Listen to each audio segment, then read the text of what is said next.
And welcome back to another edition, episode 80, I believe, of the Oh No Wrestling podcast. We're back again on our regular night, Tuesday night. If this is your first time listening, well, my name is Owen, and I'm your Shark Break Kid.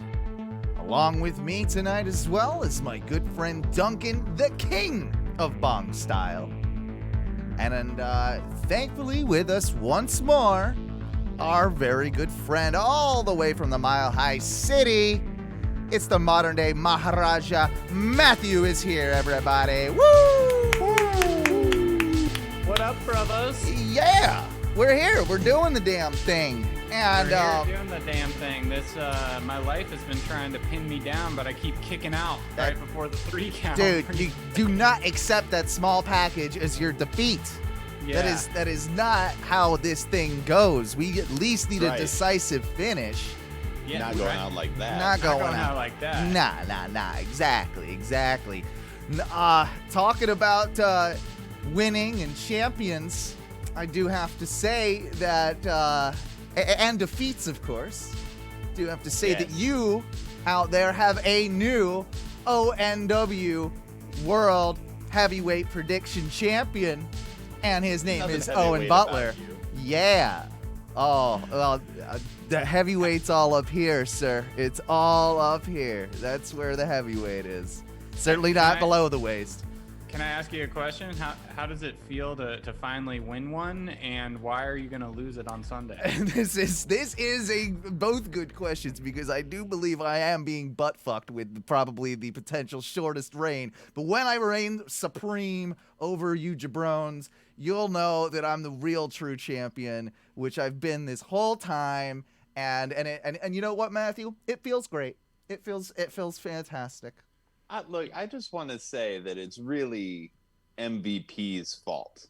I tried to give a little bit of credit to the fucking future Hall of Famer, and he butt fucked me. He did. And it's okay. He did. It's okay, because you're not holding on to that title for very long, and it's coming back home.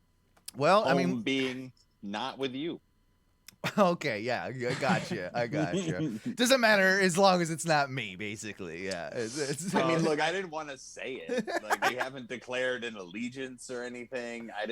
We haven't formed a Mega Powers, but it's okay. I'll take you in a handicap match all day long. It's fine. I will say congratulations. Yes. It was deserved. My calls were shitty across the board. They really weren't. There were only a couple. It was really only Garza and the Prophet, or Garza and Andrade. That was it. That screwed you. Well, and the Asuka. Asuka. The Asuka, because that's the one that I called to perfection, that I will use as my reason for truly winning, even though it was Bray in the end, because you both predicted Braun. Bray coming out on top was a big one, right. And of course that Asuka would lose to Bayley but beat Sasha Banks. Those were my two that I really had. I gotta brag, just give myself the old Barry Horowitz. Is it Horowitz? Horowitz, right? Horowitz. Tap on the back. You don't even know how to pronounce Jewish names. You're so racist. Sorry, it's just it goes against my code.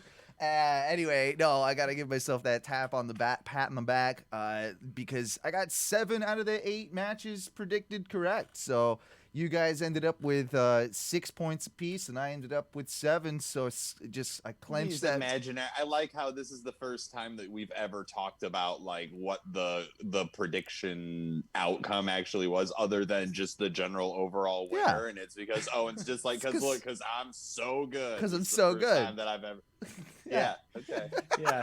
7 out of 8. Like he's got all the stats. 7 out of 8. Did you go back and listen to the podcast and like you're like, no, I called that one. I verified. 5.8 seconds. There was 132 and a 3% chance that I don't understand math. Were one of those? Was one of those your change? Because remember last podcast we were coming up with. So which one was the change? I think it was Bray. No, it wasn't. It was actually the Seth Dominic thing.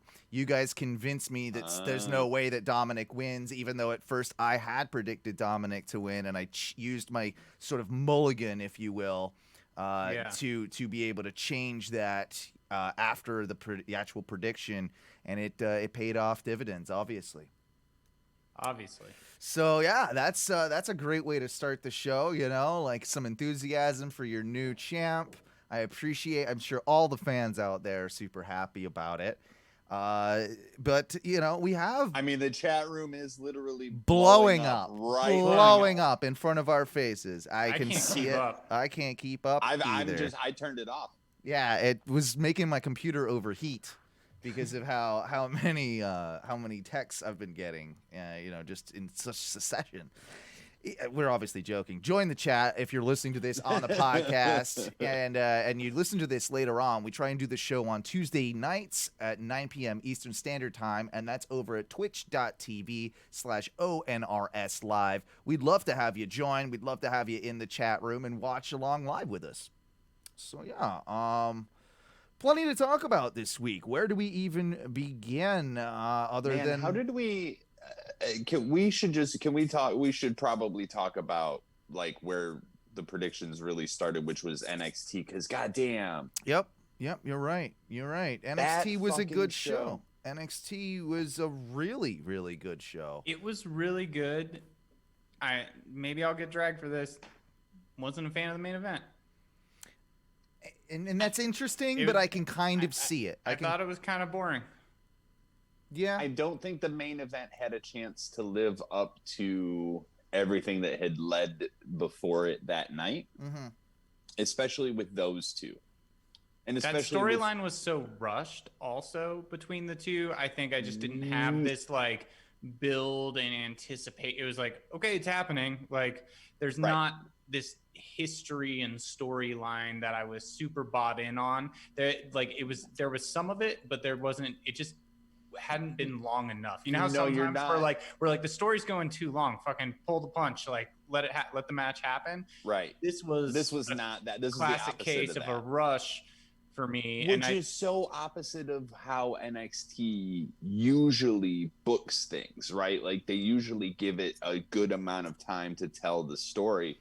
But for this one, apparently, what it looks like, they knew he was going to the main roster. It looks like they just needed to rush Vince wanted him on the main roster to apparently change his entire fucking everything. Not everything. Not everything. I think that's being a little extreme, but to get his grubby Vince fingers on on Keith Lee. I think that no matter what. The way I was looking at it was in that match, it didn't matter who won, whoever lost was going to the main roster. Yeah. That was the way I was of that opinion for sure. You know, I will say, even though it's not what is obviously being set up right now, but I didn't know I wanted this match until, he debuted and then I thought about it, just size, stature, like things like that. I want to see him and Big E go at it. Oh yeah, man. Singles match. Oh yeah. I'm into that. I'm into pretty much Big E versus anybody, if you want me to be entirely honest. At this point, for sure, and we'll get to that later because that's in my notes is something that I think we need to talk about because there's been a lot of developments, of course, on the main roster, which sort of conflict with maybe how I thought that they would be building Big E. And I'd like to hear your opinions kind of on that a little bit later. But as for now, let's talk more about NXT. Duncan, you did win that prediction. It was just unfortunate for you that you had, such a poor showing at SummerSlam. It really is just unfortunate that the bad booking of the main roster would be once again my undoing. God forbid that something that would actually make sense and not suck be what in fact caused me to lose my title. Well, it was a tie across the board, I believe. To the King of Sucks style. Was it not a tie across the board? So you retained, or I think that might have been what happened. Doesn't really matter. Or you and Matthew might have tied, but yeah. Either way, we all won. Sure. We all won on Saturday night. We did because NXT was a superior card as it usually is. I was really, of course, impressed with Pat McAfee. I was super impressed by Pat McAfee. Amazing first showing. It was. He'll be back. Yeah, and honestly, he showed the respect for the business that I would like to think that everybody who is an outsider to the business would, which most professional athletes have not. Yeah, they take it as a bit of a joke, or they want top billing because they're a pro athlete or whatever. Yep. McAfee understood the business. He clearly respected the business, and Adam Cole made him look like a fucking $1 million out there. And he also obviously looked like he had been fucking training. Yeah, because he has been. And it was a long match too. It wasn't a short. That's the thing. He showed he can go. And you could tell there were a couple times that he was gassed out. He was. Obviously. Dude, I would be gassed out walking to the ring. Exactly. We cannot talk. We cannot, throw stones at all. No, not trying to shit on it at all. Absolutely not. He did great. Did amazing. And that's why it's just man, I didn't want to walk out of that match hating Pat McAfee less. God forbid, even dare I say, liking Pat or having McAfee. Some respect for the guy. Yeah, gotten some respect. That's what I'm saying. But I do have some respect for him. He plays the heel really well, and he did it on his radio show in the build. He's kind of had that vibe anytime he's been on a pre-show or kickoff show. He's had this kind of just nastiness about him, this kind of just smarmy, you like to hate him. So that's why it worked. And realistically, Adam Cole was the face in this match. Whether they continue on that path or not, with Adam Cole transitioning maybe more into a face than a heel, remains to be seen. I don't know if I fully support that or not. But in this match, 100% Adam Cole was the face. Yeah. Oh, definitely. I like Adam Cole as a face in certain scenarios, but I think that he's still too much like young asshole Shawn Michaels. Yeah. To be, you know what I mean? If he gets a little older, in a few years, it's going to probably work a little better. Right. And heaven forbid he ever goes to the main roster, he will debut as a face. Undoubtedly. You have to, because that's sort of just how the crowds react on these new, these call-ups. They're always presented as faces as they get called up. And then, and sometimes more than others, they can change. KO wasn't, though? KO might be one of the only exceptions, I think, really, isn't it? But I think that Adam Cole, depending on how you do it, you could bring Adam Cole up as a face. Not saying that they would. Or as a heel.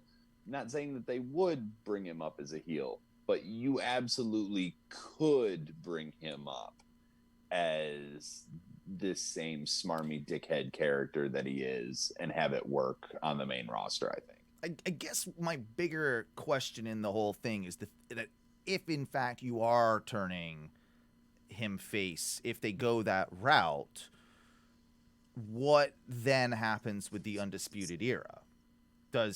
Is there some change of heart with Adam Cole, or do I can't really see the Undisputed Era as a faction all being face.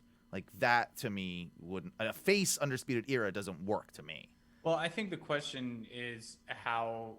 Well, at least a question is, how long do you think that Undisputed Era will go on, and would they be brought up to the main roster as a faction?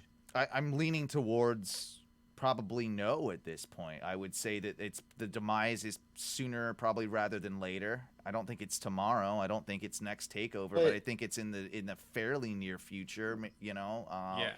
But why? But does he deflect and then is he considered a heel to the NXT crowd, but somehow worked into a storyline where he is brought in as a face on the main roster, or vice versa? Like they do something, it's pity him, and he ends up coming in as a face. Like, but I don't know why do you split up Undisputed Era? This is my bigger question. To push Adam Cole as a singles guy. That would be the only answer to that. They're such a huge moneymaker for NXT still. Like, dude, they sell so many t-shirts. It's still over as fuck. I don't know. And yeah, you could do it to push Adam Cole, but I think there's more money and a better build in bringing them all up together as a heel faction, and then having the eventual split and Adam Cole push happen after several months of them being an established dominant heel faction on the main roster. I think we would all prefer that. I'm with you 100% that I agree, and I want that to be the case. I'm just not necessarily sold that they'll bring all of those guys up at once. I think that it might be I truly do think that Trips in particular, of course, sees Adam Cole as a single superstar that doesn't need that faction behind him, and that might be the reason that happens, especially once Vince sees him and really understands him. Yeah, but I also think that Trips understands his audience, and his audience is not tired of it yet. Like, he has a really good understanding of when his audience is getting stale on things. That's true. And typically what happens is they either when it starts getting stale, he's just like, hey, Vince, look at this guy, and gives him to Vince, right? Like he did with No Way. Fucks him. Fucks it up, yep, right? Yep. Like Vince takes what it was, and he was just like, all right, well, we're going to make it look better, pal. And then, or he, before, like when it's starting to get stale, Trips will pull the plug on it himself, but he knows how to ride it out for as much as he can. And they've already teased an Undisputed Era split before, right? But they teased it with was it not Bobby Fish? Strong, wasn't it? Yeah. It was Roddy. Strong. I think it was Roddy. Yeah. So they teased it with Roderick Strong. I think it kind of showed that the audience was still not into it. Like, the audience was like, no, we still like the Undisputed Era. Yeah, don't take that away from us yet. Don't take that away from us yet. So I still think that he'll read the crowd, so to speak, and be able to exactly. Yeah, dude, he's really good at that. Say what you will about Hunter, and like obviously a lot of people have said a lot of things about him, but he is pretty good about reading the room when it comes to NXT. He gets overridden on the main roster all the time, but in NXT he does a really good job. So, other than obviously, Matthew, you said you weren't particularly enthralled with the main event of Takeover, and I kind of get it. It was still a shock to me that Karrion Kross took that belt. I don't think I predicted that. I think we all predicted Keith Lee, didn't we? We all across the board Keith Lee. We did. So in that respect, second shortest title run in NXT history. Next to who? And don't think that Twitter wasn't all up in arms about that shit. Yeah. And I'm just like, okay. but maybe wait and see what happens on Monday. And then they, you know what I mean? And then they announce that he's coming up on SummerSlam. They announced that he's coming up on Monday. It's just like, okay, well, now he's going into a feud with Randy Orton. So you can't say that they're bringing him up to immediately fucking just like waste him. Absolutely. And Joe's second reign was the shortest at 14 days. Okay, but that was his second reign though too, which I think kind of WWE plays into that a little bit. But 13. Yeah, it's a little different again just because it's the second reign, but there's not that many NXT champions that have had more than one reign, really. Like there's Johnny Gargano had 57 days.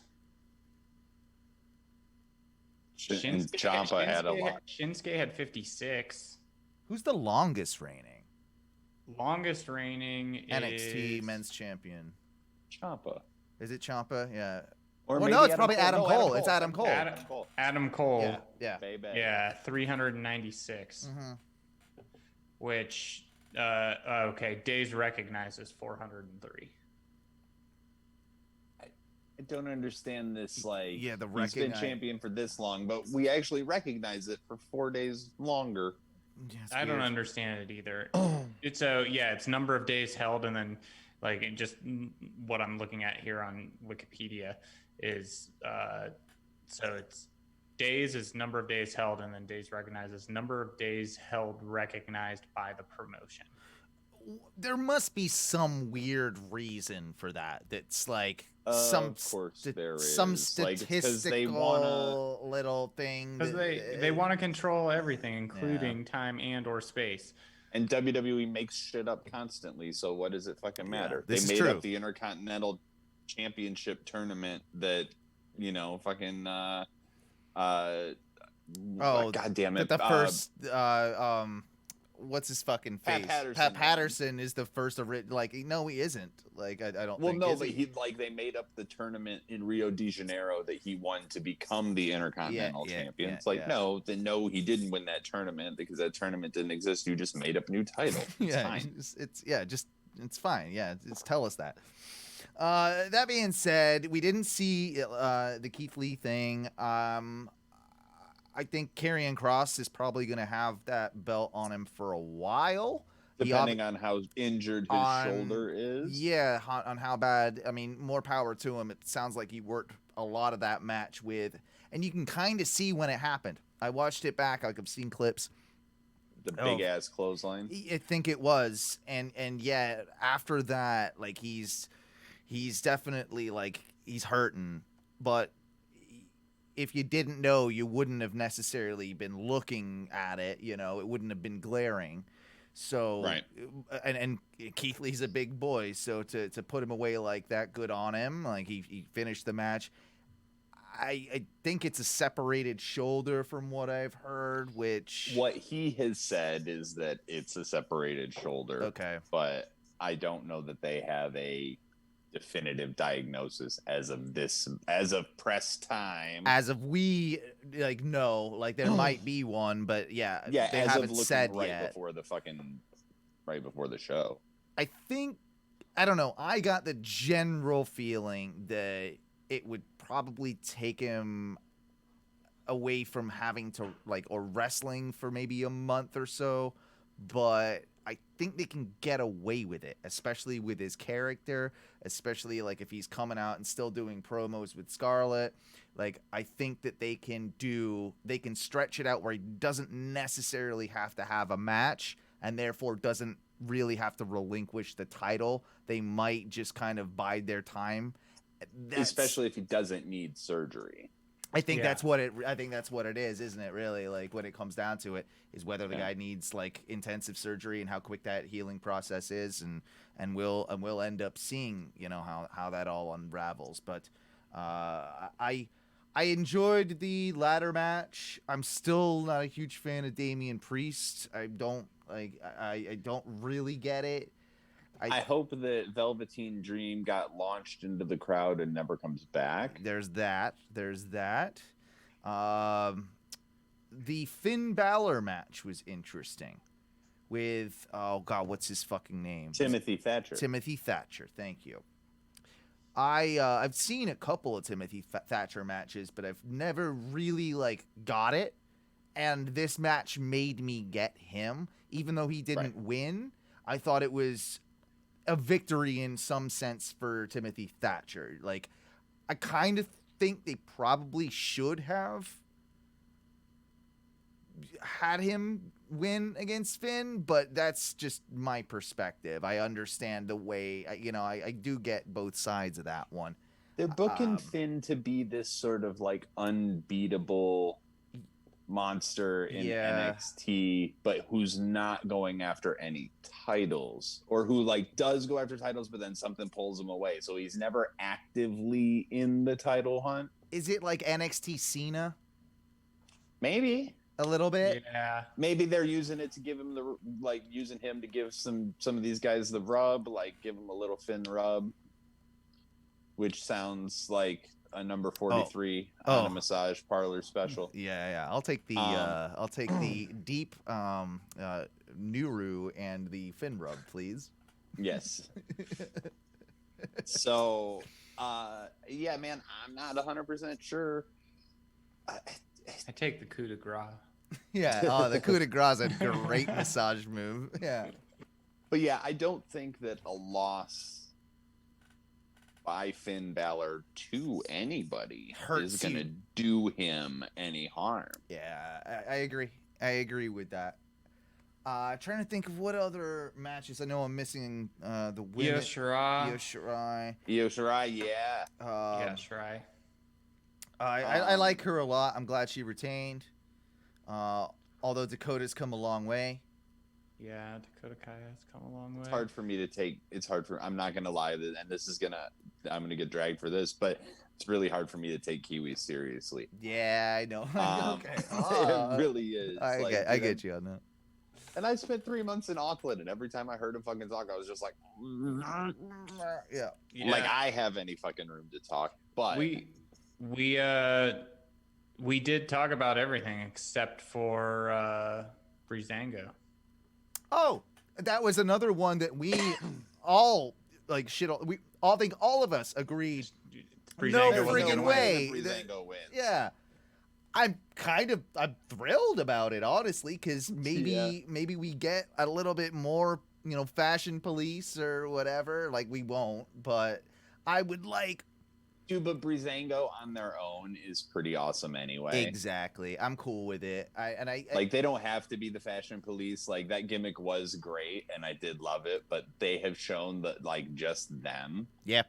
Is pretty it's enough. Hilarious. It's enough. Yeah, I 100% agree. I'm happy that they did it. Very, surprised, but happy they did it. But yeah, that's, I guess, more or less NXT. Also, going back to the Io and Dakota match. Sure. Give me Rhea Ripley versus Raquel. Yeah, that's going to work. That's going to work really well. That's going to be a great fucking... that's going to be a great women's feud. I kind of want a slow build towards it, but man, Rhea is such a strong champion for that brand, in my opinion. It has to happen again, and she needs a longer, better run. My personal opinion. I want that too. I just wonder if they want her for the main roster, and that's why they're keeping the belt off of her. There's something there. They're waiting for Charlotte, too. They've got to be waiting for Charlotte in that rematch. I want that more for her, even after watching that WWE 24 on WrestleMania, because I'm glad that she got showcased throughout that, and you kind of got to see, kind of how excited she was to be wrestling Charlotte, and just, I don't know, just seeing like the old clips of her and like how she was built, and then getting to UK NXT, and then, going through Mae Young Classic, and like, I don't know, just seeing that evolve again, like really quickly right before your eyes, like added back to the story and the respect and everything that I have. And then like really made me be like, no, this chick is a fucking badass and a good wrestler, and her heart's fucking in it. And, I don't know. It made me like her even more, and I already liked her. I didn't even. Yeah. I didn't know I needed that, but I did. I think she's very attractive. I'm going to be honest with you. I think she's very attractive. There's something about her, and it might even be something as simple as her eyes.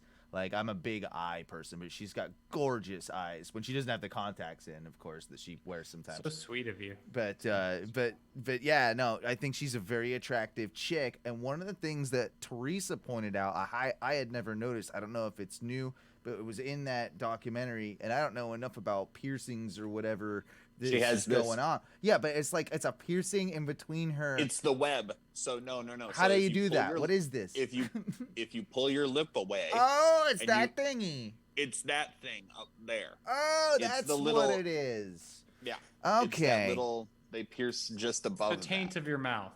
Correct. It's a very good way to put it. That's a very good way to put it. And she has so I know that she would get on different runs that she would do, like her and her riding partners would either get tattoos or piercings or whatever to commemorate the ride together. So she's got like a bunch of random weird ones. And then WWE told her that she had to stop. Yeah, he stopped doing that. No, she had to stop getting upper body ones because they don't like when talent get new upper body tattoos because copyright issues. And unless it's approved, they want you to at least talk to them first if it's not coverable or whatever. It depends on who you are. True. Roman can do it. Rhea Ripley is working on leg sleeves right now because WWE doesn't want her to have sleeves. Oh, fair enough. But yeah, we'll go in the same way that Fandango has leg sleeves as well. Yeah. I remember the first time I saw that on Instagram, like 2 years ago or something like that. I was like, the fuck, you got a lot of tattoos on your legs, man. It's like, that's weird. Yeah. Let's then move on a little bit to SummerSlam, the following night, where it wasn't our first time we're seeing the Thunderdome, but it was our second, and it felt like SmackDown on the Friday before the first appearance of the Thunderdome was a little more, it was a bit more of a test, in my opinion, to for SummerSlam, just to make sure that they could get it all working and smooth out some of the kinks. It felt like at SummerSlam that the Thunderdome was like the first real time in my head that we were seeing it.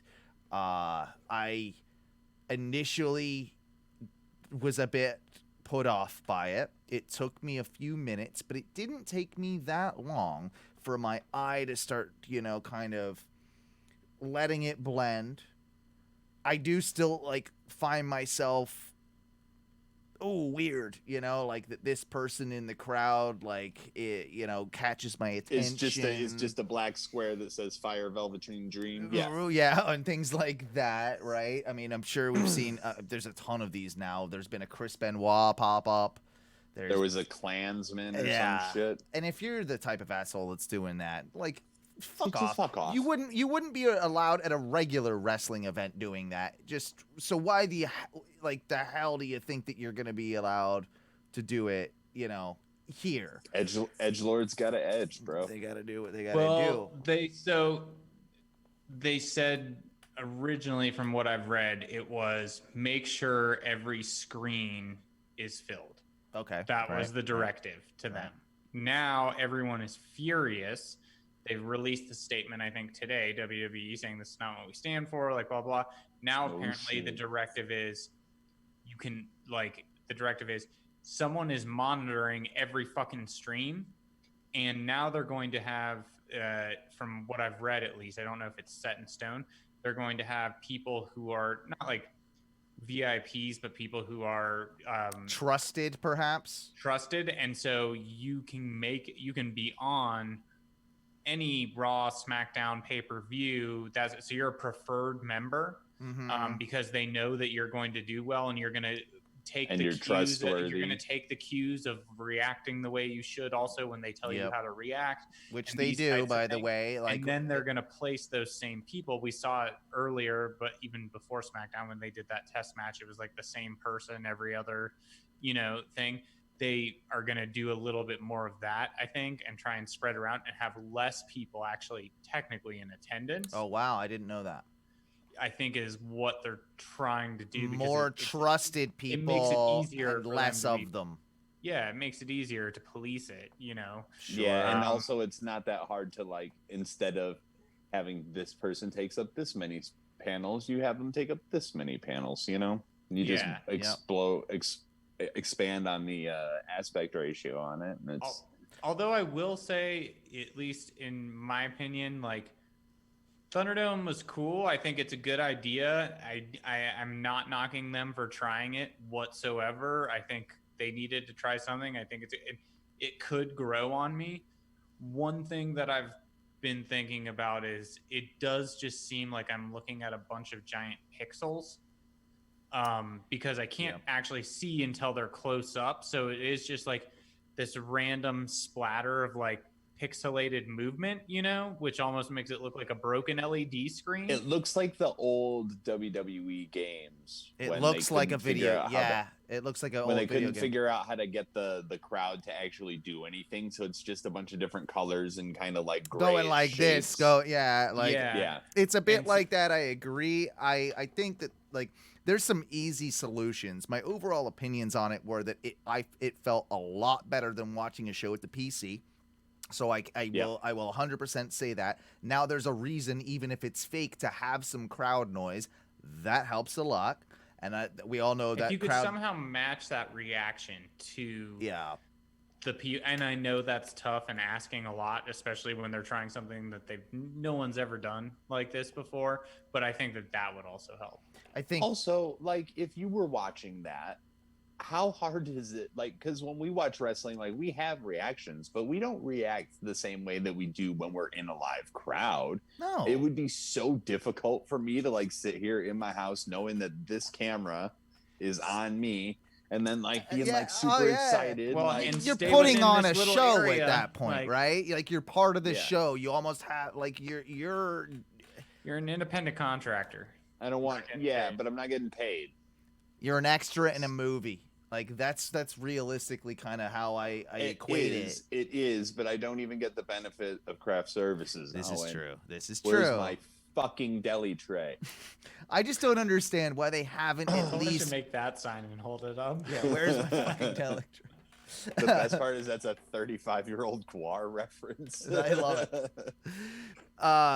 The interesting thing to me, like, is I know the NBA has done this, and why haven't they had some sort of standardized background, that you have to do? We all can do the virtual backgrounds on, Zoom now and all that type of shit, right? So why is that not been implemented? So at least it's just the person with a blackish kind of textured background that makes it, like, I think that would be more pleasing to the eye. Then it would make it seem less pixelated. Right. Yes, it would take away some of what you're just talking about in that regard. I don't understand why they haven't gone that route yet. I also think that we were talking last night, Matthew, and we had a couple of, like, decent ideas as to actually, like, or things that would realistically, like, are probably coming for the Thunderdome. And one of your big points, Matthew, was that you hated how everyone looks straight on, right? And that's not how it looks if you're in the crowd. Someone gets on the top like, your eyes get directed to a certain place so that the crowd is looking at the action going on when someone climbs to the top rope or whatever it is. You don't get that here because it's more or less like they're just seeing straight on, so they're looking straight on, and that's all you get. If there was a way to make it kind of have like a head tracking thing or something where you're like, and your screen was kind of like moving with it, like you could almost like a bit of a VR type deal, like, so that it makes it focuses that person's attention. If they could do that, they would make so much fucking money selling that technology to every other sports you're right. franchise. There is like that's dude. Like I'm honestly, talking crazy shit right now. But no, we should erase that off of everything and fucking and hire work some on engineers. that. Well, God damn it. My like, other idea. Seriously. Yeah, I just got the trademark. Yeah, he got it. Damn it. My other idea is that if you literally had like, you don't have to do it per person, but maybe like section, and each person had like a webcam that was representative of where that person is in the stadium, and that you could literally maybe even pay for front row. But they kept moving people around. Yeah, right. I guess you could. But you could do that. You could have virtual front rows. You could maybe even have it. Dude, I would hate that so much. I know, but they're probably thinking about all this stuff. Of course they're thinking about it because fucking stinky nerds that don't take showers have a lot of money and they're just like, I want you to look at my face. Look at my face. Look at it. Look at me. Well, that's what's so funny is I had two friends, Emelina and her boyfriend walked in as I'm like watching, and even my sister, and like was sitting there, and they're like, yeah, that is a little weird, but like, I don't know, Emily and Jimmy watch NBA and stuff. They're like, they've kind of done the same thing. Right. They're trying to, and then they're like, oh, look at that group. I was like, yeah, a bunch of sweaty fucking fat wrestling. And like, literally they did the like hunch forward, like gamer, like just sit at your computer all day. Like that's literally, that was literally like what they did. And they're like, there's not a lot of diversity in that crowd. No. It is very unfortunate because I did notice that exact same thing. I'm like, this, unfortunately, it looks a lot like a regular wrestling crowd. I mean, yeah, not too far off. But these are people that wouldn't, like, they might be even worse because they won't even go out in public, like, to go to a wrestling show. At least those people, like, have some social skills. First of all, no, they fucking don't. Correct. At WWE shows, maybe they do. At indie shows, there is very little, like it is lawless at a fucking independent show. Jesus Christ.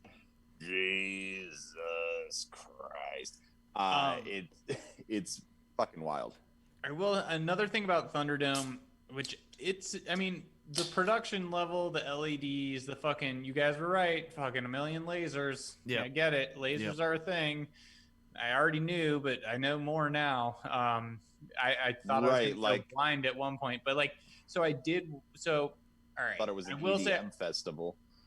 I did think it was an EDM festival. I was like, did I fucking eat Molly? Seriously. I like the lasers. I don't know. No, I think dude, who doesn't like lasers? I'm not shitting on lasers. You just have to attach them to freaking sharks. Yeah. I'm saying what I don't know. So the crowd thing, I heard there were issues with Raw, I think, like, because they were cutting off the crowd during commercials, then cutting them back on, and then there were issues. So like, why wouldn't you just keep it? Having them reconnect or whatever. Yeah, like they wouldn't. Yeah, they didn't like do what literally we do. We do a test call before the show, and then sometimes we disappear to go pee. Also, why break it during commercial? Just they're still wrestling. Just let those people watch it. Yeah, exactly. It's literally like if you were actually in the crowd. Go ahead. Sorry. And then I think one of the things that was really cool, other than like the lasers and such, was that like, and especially noticing when the Fiend came in, that was his entrance. Like, I love how they were actually using all of those LEDs all the way 360 degrees around the ring, or 270, whatever it is with the ramp and everything. But sure. But I thought that was really cool. At one point during the Fiend's entrance, I did think, and there were a lot of amazing entrances because of the way they were utilizing that. So like, big ups to the production team for fucking putting that together, and like graphics and everything. Like, I thought it was fucking badass. Lighting everyone. But I like the fact that they can put pyro anywhere because it's not real people, so they can put it in like the whole crowd too. Like, that helps a bit too. Exactly. But there was one point, as cool as the fucking Fiend's entrance was, there was one moment where I thought to myself, dude, this is like fucking sensory overload. Like watching this, and then I thought, how cool would it be if you were there? And I think it was because I was just like jealous I wasn't seeing it live. I wasn't. As a fan of if production, I was there, I would be like, this is the fucking coolest thing ever. Yeah. And now I need to go to one of AEW's safe rooms. Yeah, exactly. Exactly. So I just like how they've utilized some of that extra space and around. And I know like NBA and stuff, they've put LED walls on certain parts of it and done banners and things like that.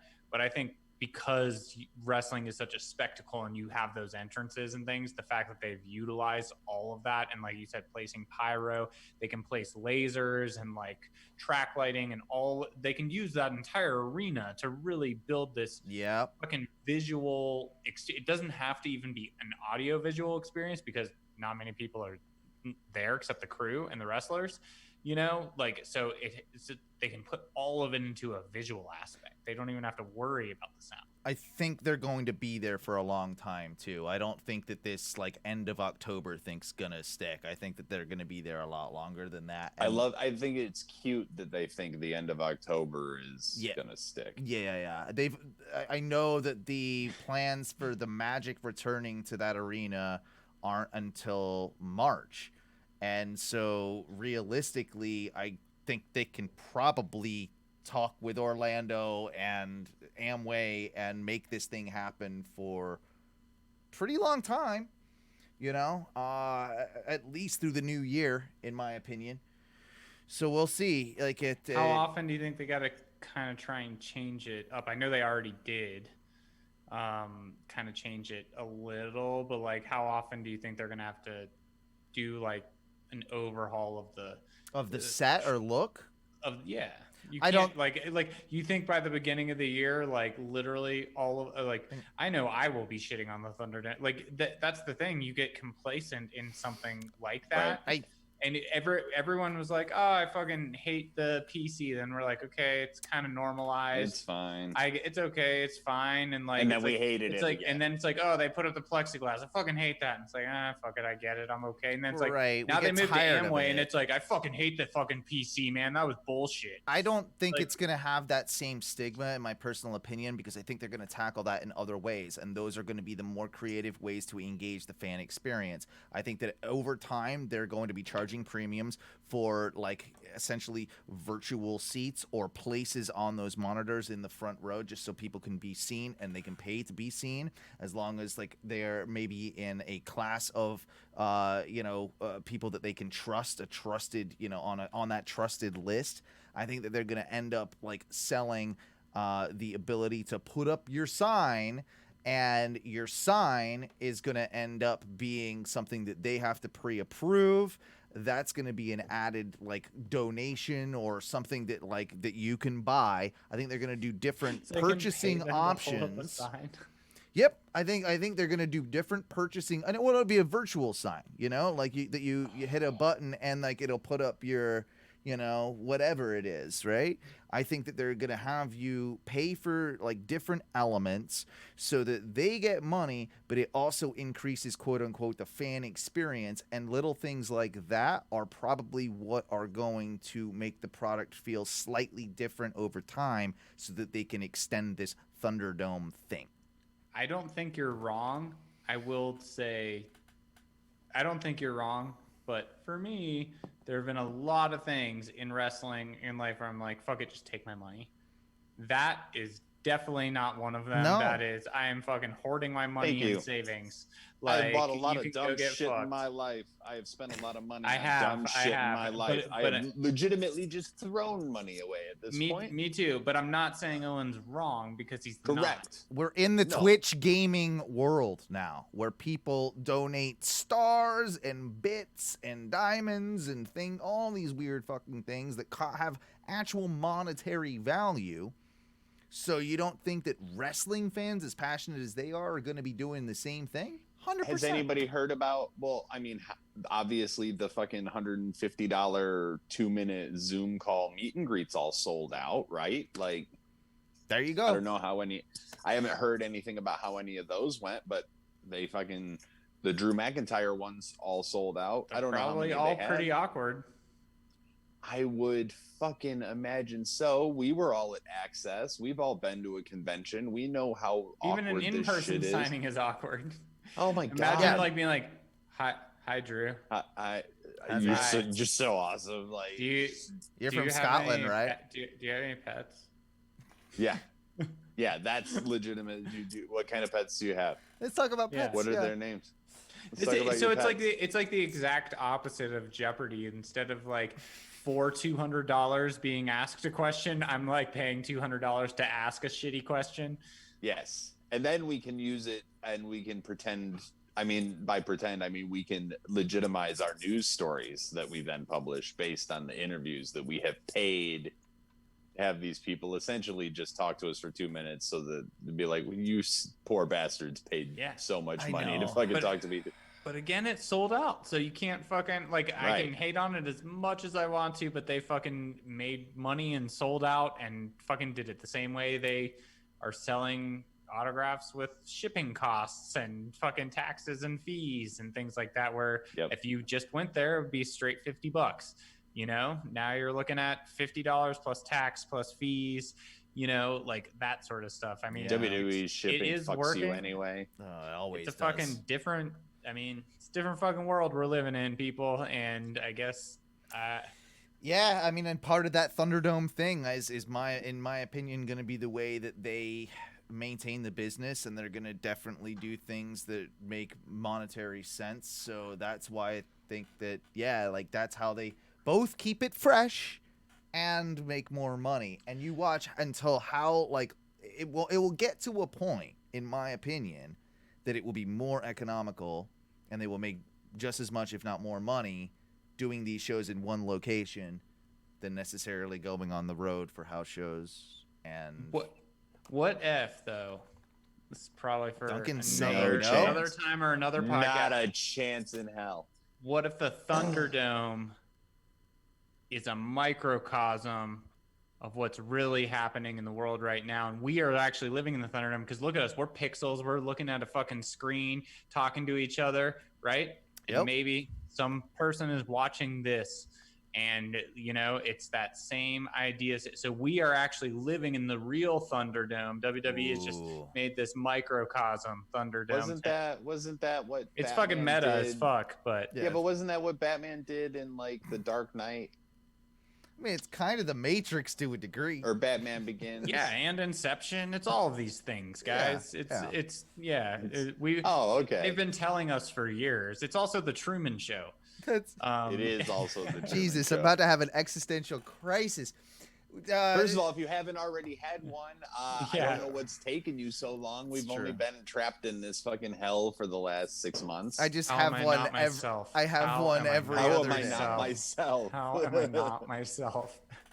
So let's talk about the your opinions on SummerSlam, which overall I thought was a decent show. Your opinion, man. I didn't think that SummerSlam was a bad show. I was expecting far worse. I will indeed say that.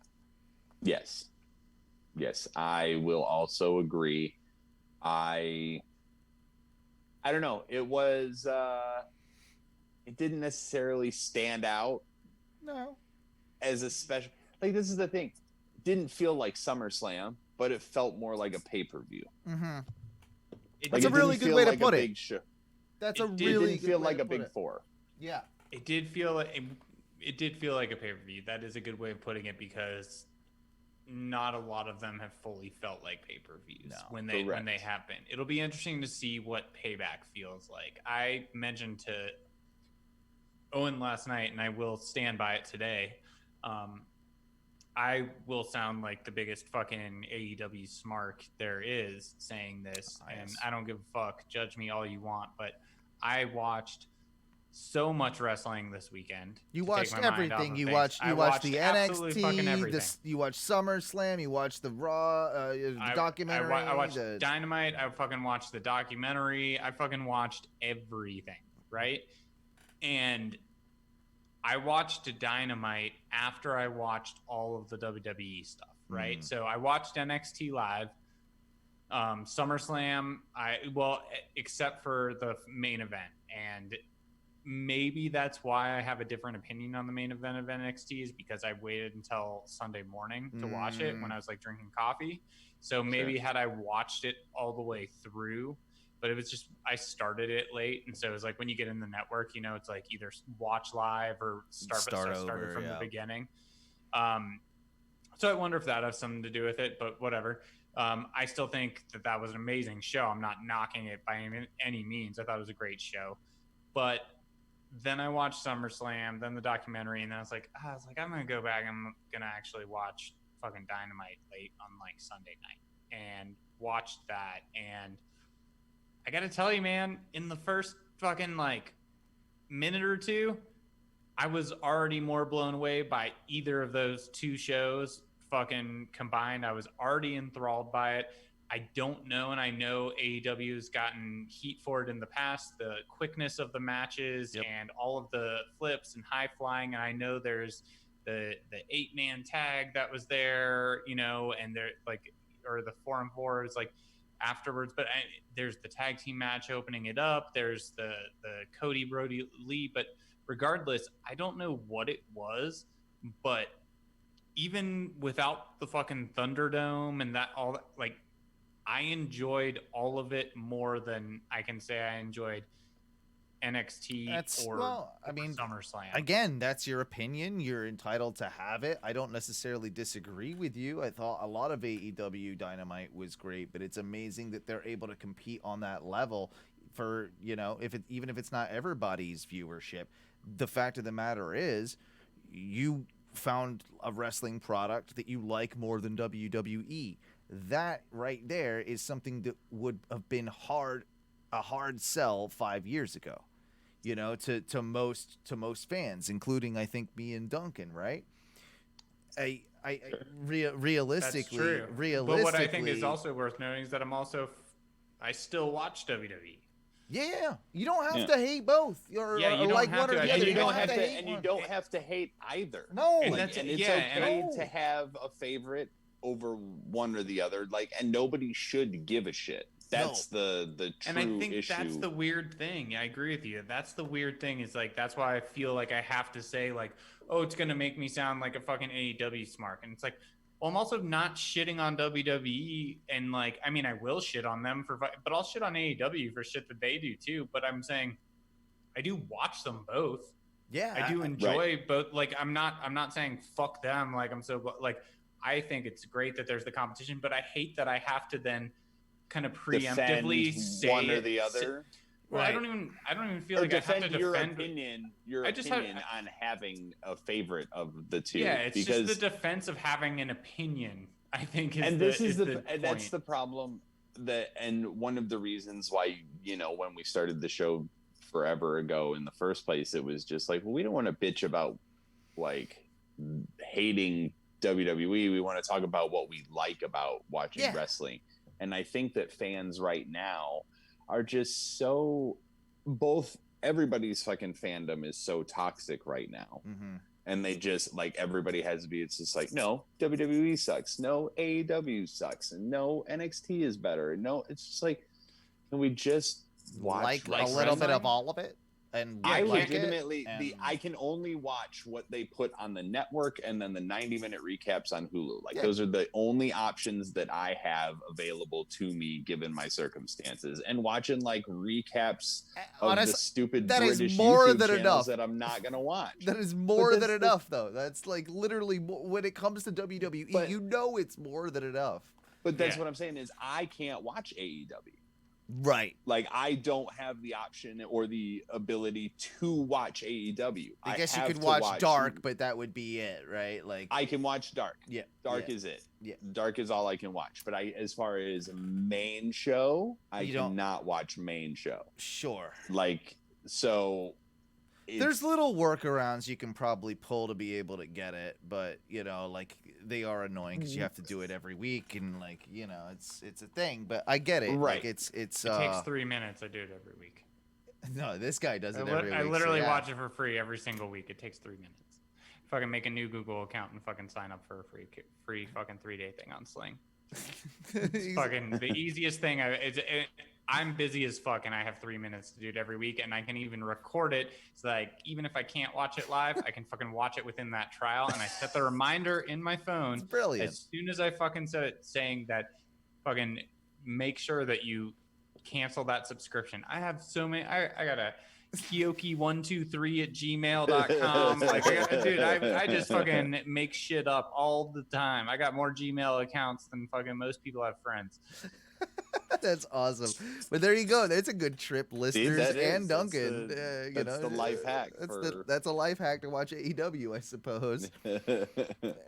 I mean, let's go over. I mean, AEW did have. It's like, only because I don't want to pay $30 just to watch AEW every week. Well, like, I don't. If I'm not gonna pay fucking $50 a month to fucking watch a pay-per-view, I'm obviously not spending fucking like more than half of that every week just to watch it. Yeah, it's stupid. If they made it easier, month, and I know it's not their fault because they're on TNT.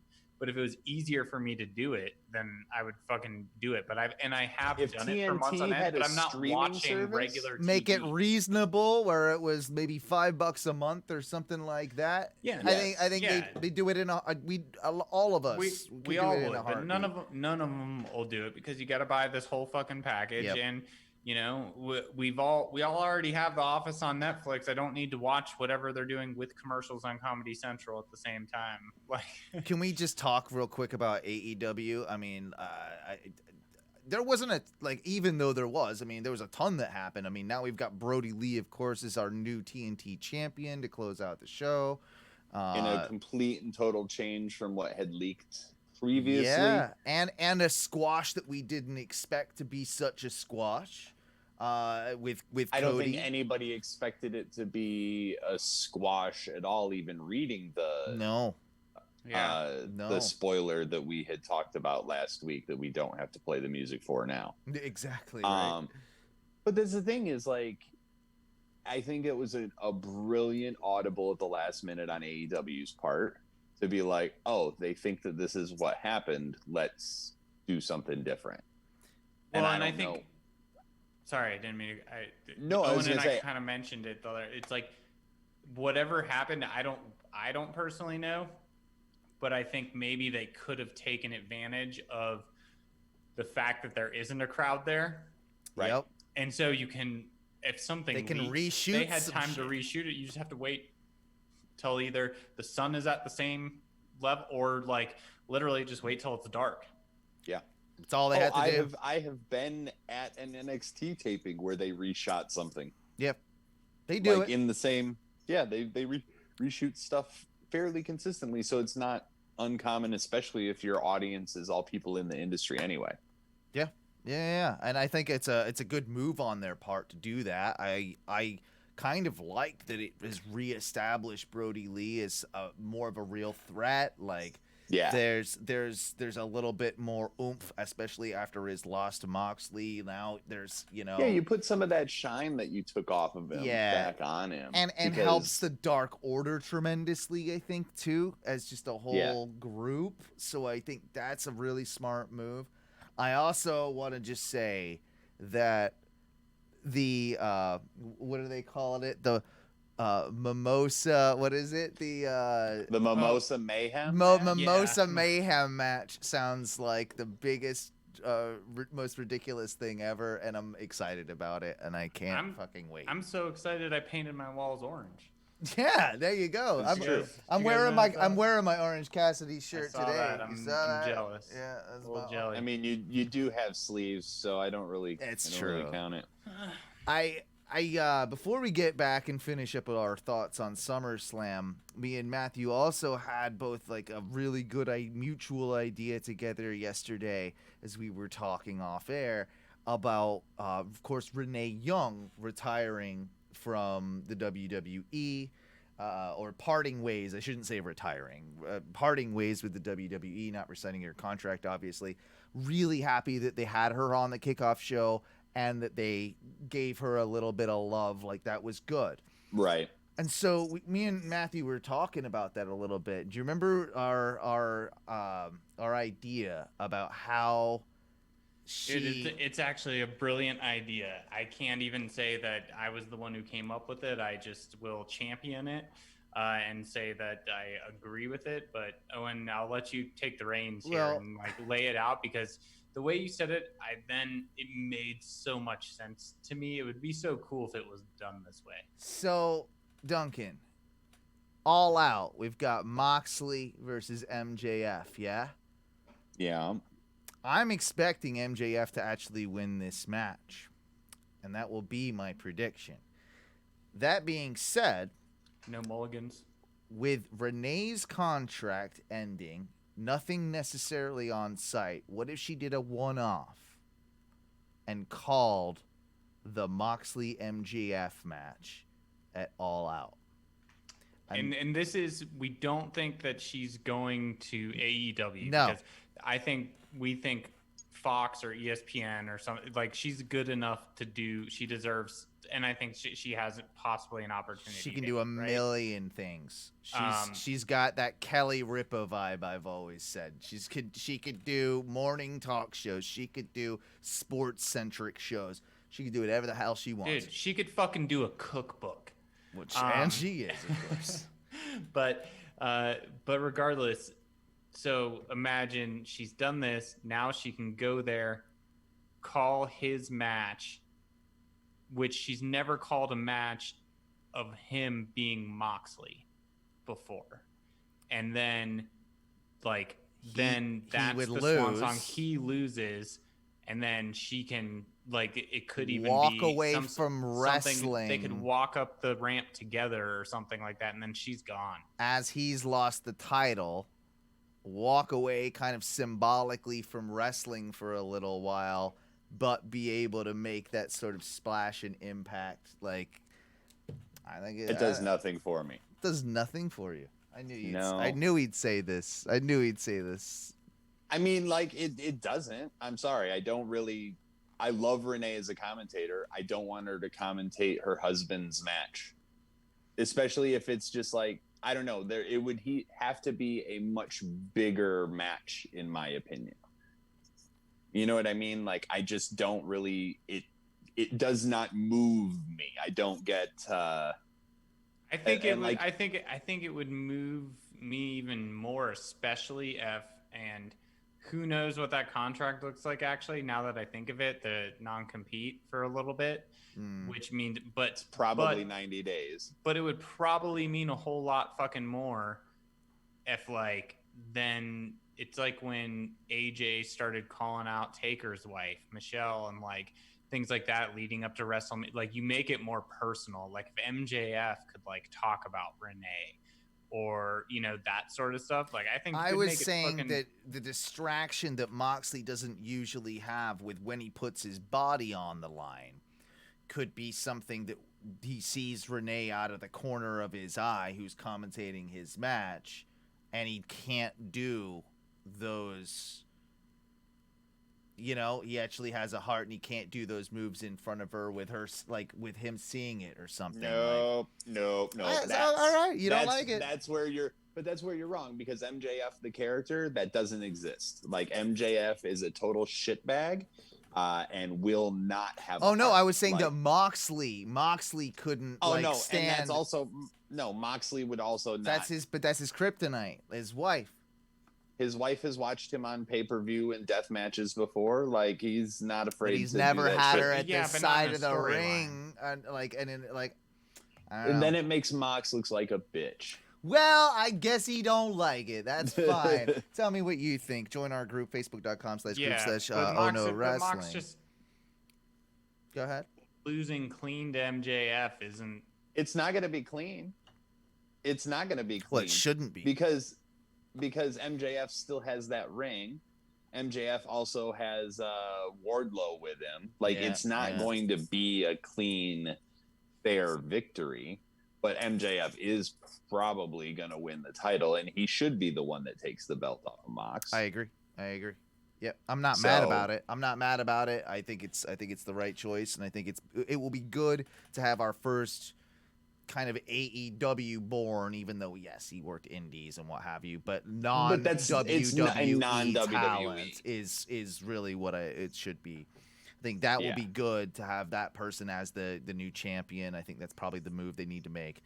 That being said, my little highlights from SummerSlam, unless there's much else we need to discuss about Dynamite. I mean, we're only on Saturday. We've got 2 more days to talk about and do predictions. But SummerSlam highlights for me were Dominic Mysterio doing a wonderful job. I thought that, for your first match to have such good storytelling and to bump like he did and honestly look as good as he did for 25 minutes at SummerSlam with Seth Rollins, I mean, kudos to Dom. Kudos to Dom. I can't disagree. I think I think he did an amazing job. I mean, obviously he's got an opportunity because of who his father is, but regardless of the fact of how he got that opportunity, I will say, much like Pat McAfee, he rose to the challenge. He rose to the occasion. It's obvious he had been training. Mm-hmm. And like we talked about, like, that was a long match. To be able to do a storytelling long match like that, it's something that is really it. Not everyone can do that, and not everyone can do it well. And I'm not saying it was the best one ever, but I'm saying that, like, for what it was, and especially for someone's first match, very serviceable. I can't fucking knock it. I can't at all. Apart from that match, I mean, they were all solid matches for the most part. Like Bray and fucking Braun was hot garbage. Yeah, that would be hot garbage. And I'm gonna, I don't know. I'm not gonna blame. I'm gonna blame Braun a little more just because of the ending, the finish. Just because, one, he didn't look like he knew what he was doing when he was cutting up that fucking ring. No, literally, okay.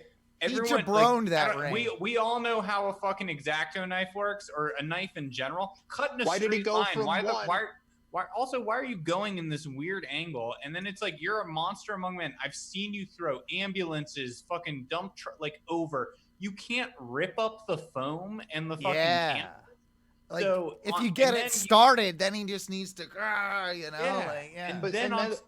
I thought for sure he was going to gimmick fucking the Fiend because he grabbed the first X-Acto knife. He was like, no, not this one. I saw that. That was weird. I saw that too. I was just what was with that? That was something. There was something. Maybe there was like, this happens sometimes with those shitty, because those ones that he was using are kind of shitty X-Acto knives. Like, I've used them before, and the blade, if you fuck up the switch a little bit, it falls out. So I bet they had a couple of them in there, and maybe one of them was just shit. Maybe. Like, that's the only thing I can think of. It was a gimmick toolbox. Well, I'm actually wondering if they had, like, it was a gimmick toolbox. I don't know why you wouldn't have done it for all of them or just had one in there. But you can buy fucking plastic razor blades. Yes, you can. That still cut shit. So, like, was it something that was filled with that, so it wasn't actually steel or metal? Maybe. Are we saying that maybe the finish of that match wasn't the intended finish, and maybe there was some I think it was audible or something? Hurry the fuck up and go home. We got to get Roman in here. Yeah, you're probably right on. Damn, but you hit the nail on the head with that. 100%. And I will say, because I know we're about to get to Roman and talk about that, but of course, even those Sister Abigail, he didn't tear the ring up enough to let the Sister Abigails actually hit. Dude, he was hitting on the foam. And this is the me second being one fucking especially. picky, but it didn't. It looked like shit. It looked like shit. I don't think Braun helped him. I don't think Braun helped him at all. No, but we've seen fucking Brock Lesnar tear up the ring more. Yeah, you know what I mean. He's. You know what I mean? And he hasn't cut a big, wide fucking St. Louis arch in the canvas. Yeah. Do it like Ciampa did it. Yeah. That's there were the a way lot of you fucking do people it. who've done it. It was just a little fucking weird, at least for me. But then to get to what Duncan already said, Roman, I'm going to say, I fucking popped. Me too. I was so happy to actually see Roman. I was happy. I literally said, "Oh, hey, Roman." Like, I didn't, but it was, you know what I mean? That was about. I was like, I had it in my. I gave him a thumbs up. I gave him a Cassidy It thumbs. took me a second. I was like, who? And I was like, oh shit, it's Roman Reigns. And then I was like, okay. I was like, I'm cool. I was like, he's back. I'm cool. Like I popped a little bit. But he looked. He looked different. Like you could tell. Like there was, and yeah, everybody's talked about the teeth. Like it was blinding at first, and yeah, that was a part of him looking different. Dude is jacked, but though. he's not only Dude jacked, jacked. but he had a different look on his face. He had a much different and he look wasn't on wearing the flak jacket, which is a huge one for me. Fucking hate. Yeah. I hate that flak jacket. Well, and it makes me, and so like the shirt that he's wearing, he's obviously, you know, and they had predicted it a little bit before now, reading, you know, the like. Everything the on dirt the internet. sheets, or not even I'm like even just articles now. They're like, oh, Roman's fucking his new merchandise came up like during SummerSlam, like on WWE.com, you know. So like that, and people are like, oh, so I guess he's going to show back up or something like that. But I think the fact that he has that kind of like new phrase, and the fact that he attacked both Braun and Bray, didn't show an allegiance, I think they're in an interesting position, and I really hope they don't fuck this up, because I don't think, and I know there's been a lot of people saying like he's gonna go heel or that he's not heel, but no. I think what they're doing is they're showing this badass fucking side of him where he can tear on fucking anyone.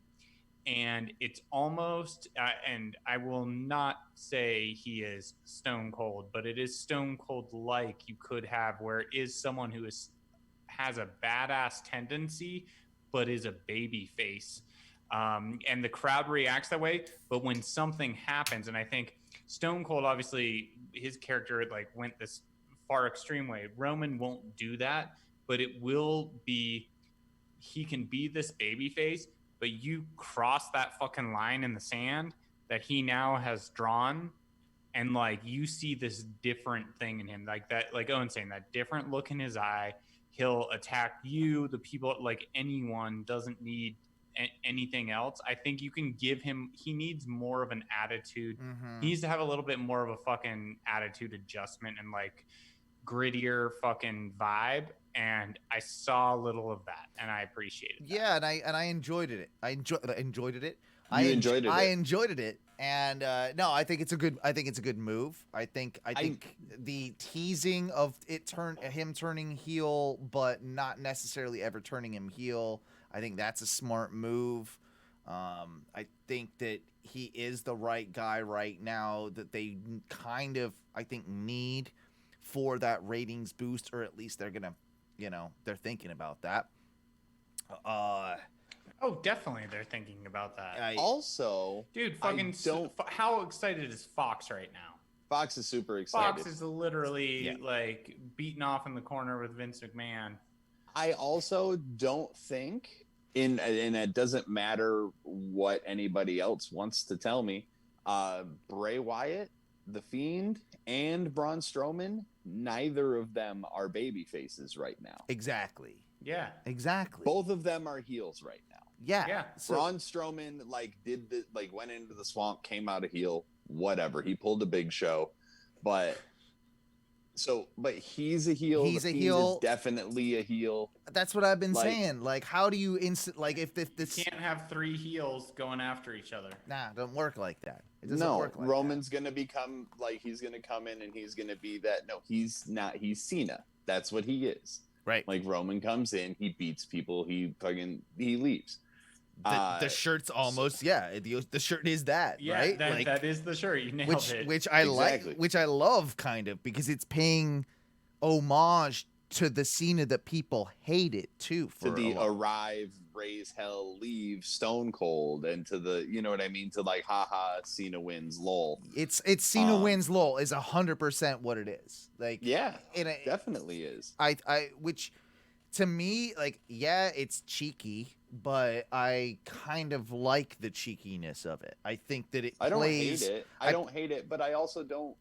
I think it's ridiculous that everybody's just like automatically Roman Reigns goes heel at SummerSlam. It's like, no, I didn't. No, he didn't. No, he didn't. I'm glad that we are on the same page with that at least.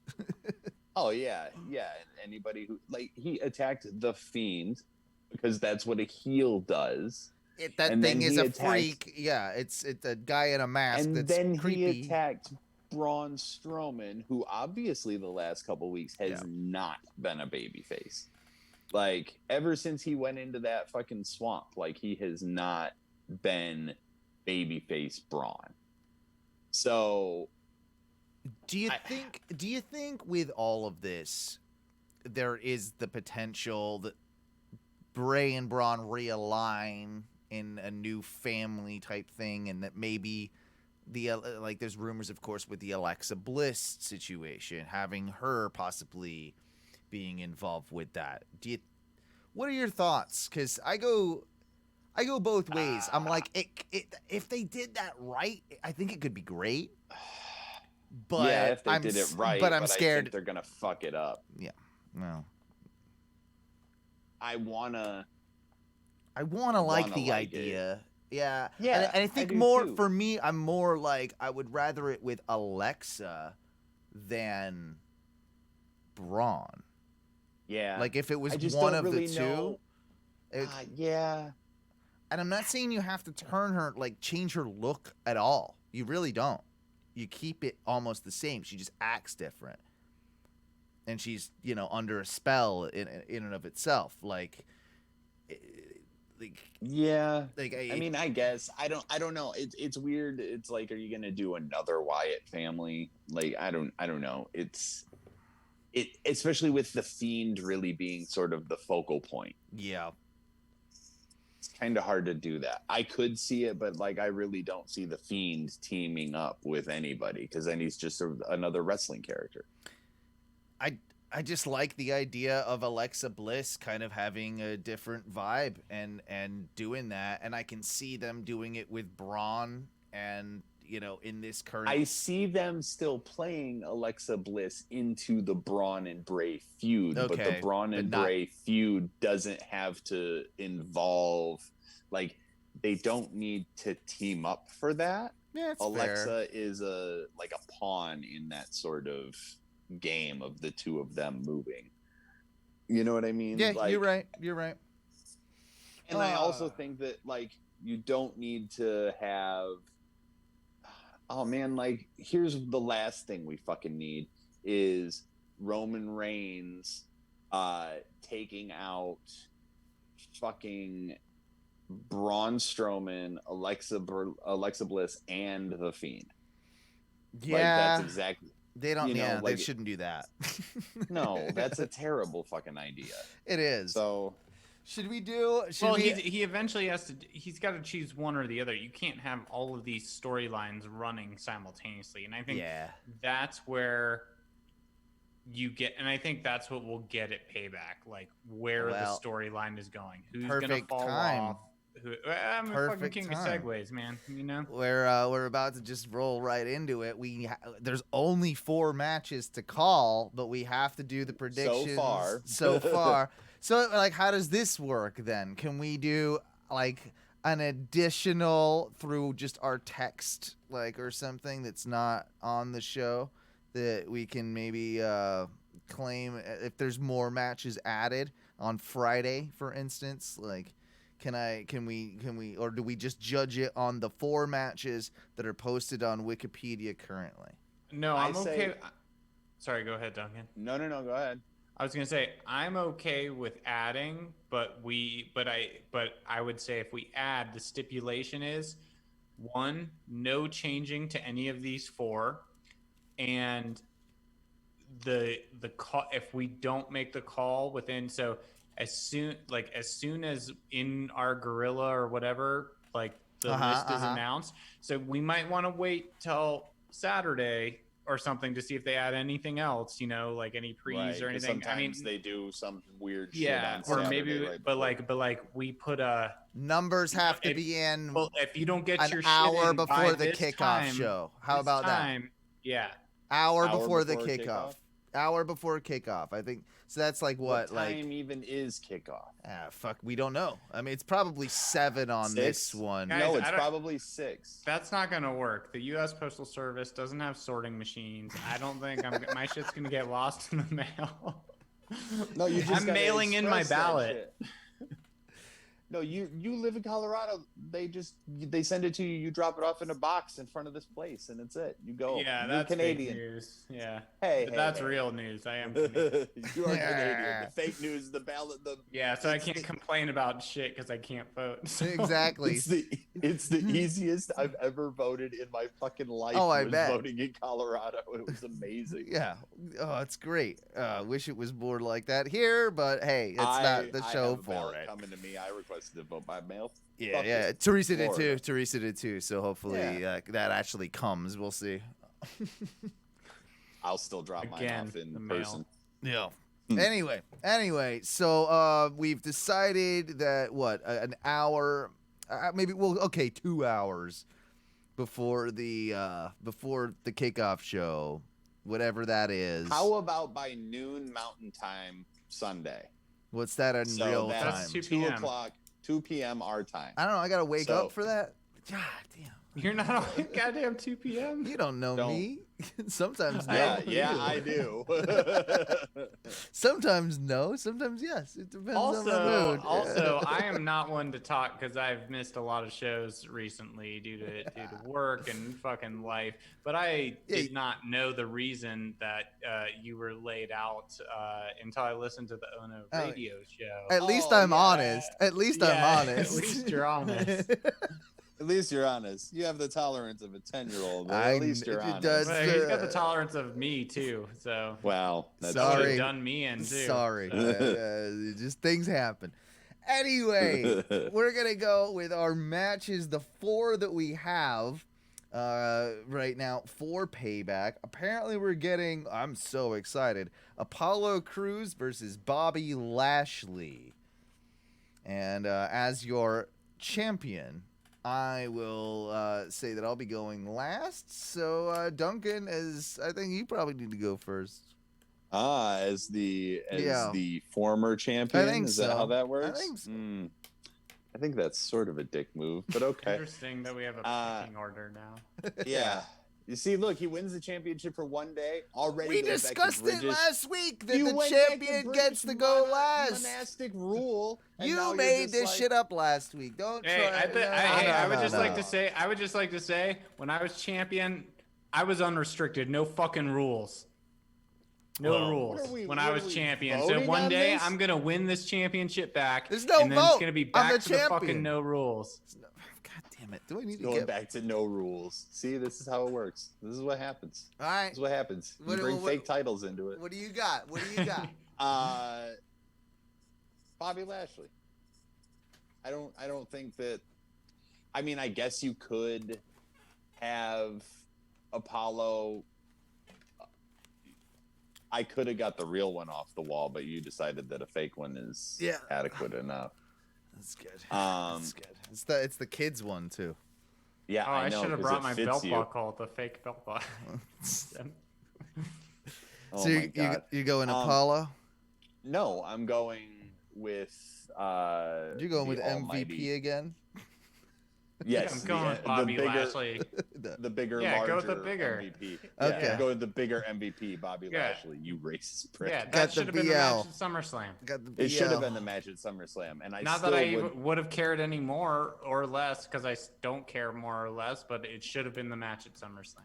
Yes, Matthew. Yes, I don't know. You going the same? Yeah, I'm going Lashley. Going Lashley? Well, I'm going Lashley too. I hate to do it, but I think No, you don't. You're gonna just go every single pick that we have. It's not true. It's So not that you true. re- I don't you do that. retain forever. I don't do that. And I think, Rick. and I will say, I think that maybe this pecking order here with it, like I think it's either one of us wants to, like Duncan or I, not being the champion, like I think it's the first match on the call, like the card for the when they lose. You gotta be the first one to make the call. After that, it goes to me, like right alternates now, because back and forth. It alternates back and forth. I think that's exactly right. I would agree with that. I was going to suggest that as well as the champion. I think that's I'm sure you've written down a bunch of rules as champion. Got him right here. Not only. I've trademarked all of them. Not only biting as a segue. Biting on is that a to-do list? You owe me money because I fucking own the copyright on to-do lists. Shit. What do you think about this match that was just announced? Bayley and Sasha Banks versus Shayna Baszler and Nia Jax. I mean, there's obvious tension, of course, with Sasha and Bayley. We expect that split to happen at some point, but I don't really want Shayna and Nia together, and I can also see them having a feud, like, which sucks, but maybe Shayna gets to beat up Nia Jax. I don't know. I'm torn on this one. So, Matthew, it's you. Yeah, it's you. I don't understand why they're going with Nia Jax and Blazer instead of Ruby Riott and Liv Morgan. That's fair. I don't get that unless it's just supposed to be a squash. It seems like a match or like a mismatched pair. With that said, mismatched pairs could work. Sometimes they do. That's the trick of it. Yeah, sometimes they do. And then so now you have someone like Shayna Baszler, who is a proven badass, will beat the fucking shit out of you. And then you got I'm not gonna say it. Nia Jax that will accidentally just almost kill you. I was gonna say, and then you have someone else who can also pull the weight, and then I was gonna take it. Don't do it. Don't do it. You stop going down Owen's road of fat shaming. Super duper. But it's one of those things where it's a weird pairing, and I don't get it. I don't see why they would lose to them, except for the fact that, like, Nia Jax could have something in between them that could cause this split.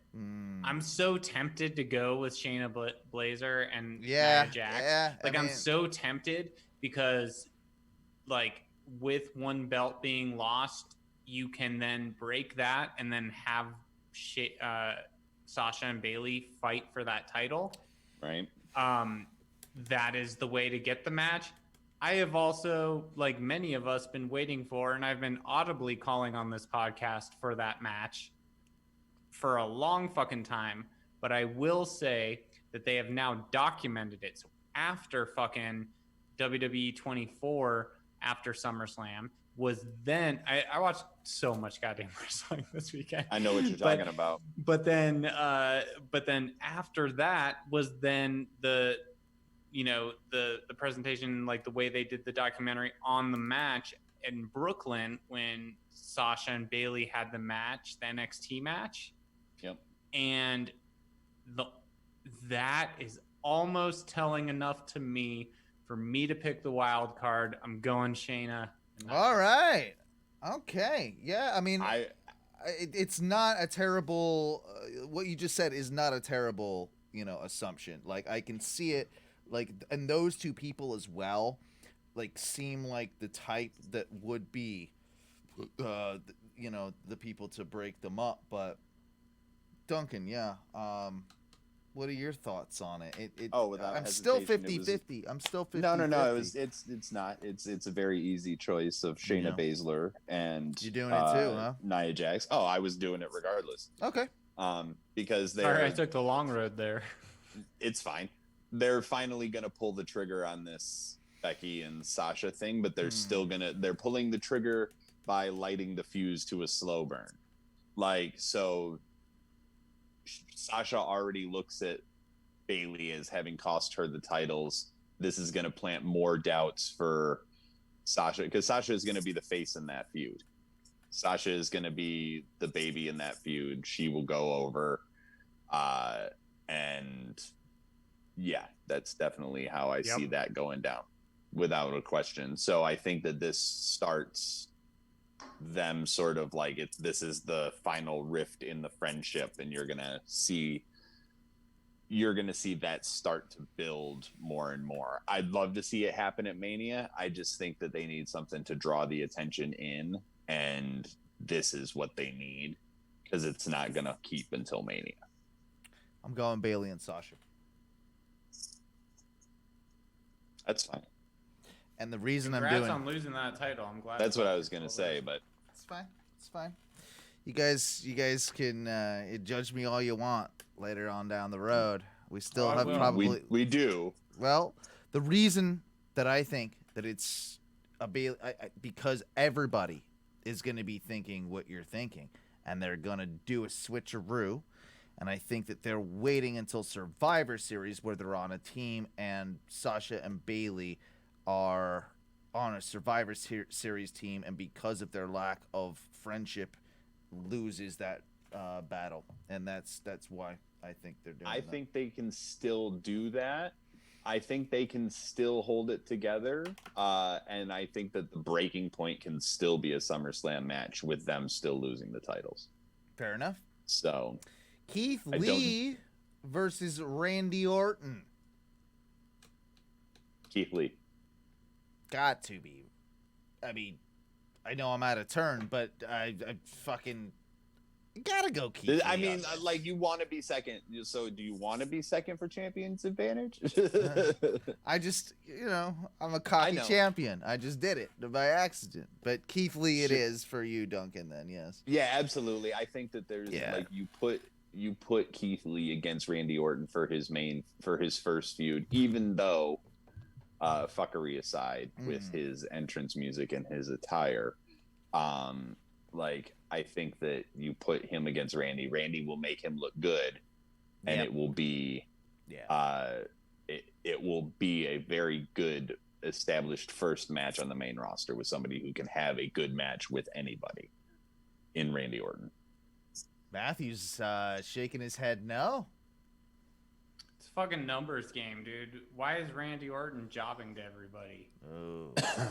It's a numbers game. He did the fucking Edge. He's now fucking just done it at SummerSlam.